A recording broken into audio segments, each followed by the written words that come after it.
Welcome back to another technical deep dive here in the debug zone. Today we're tackling a big question and breaking it down with insights from other users. Hopefully this clears up some misconceptions and helps you get the answer you need. So buckle up, stay a little curious, and let's jump right in.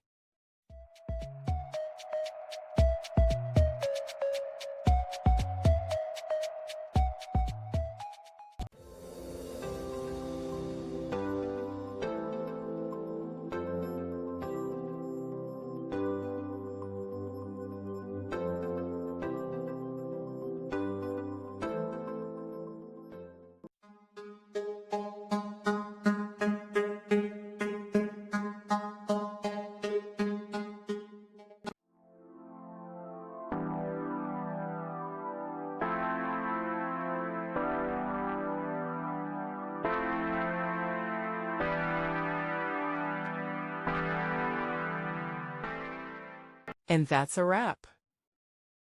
I hope you found the answer you were looking for. If you did, take a second to hit that subscribe button. It really helps out. And let me know in the comments which solution worked best for you. See you next time in the debug zone.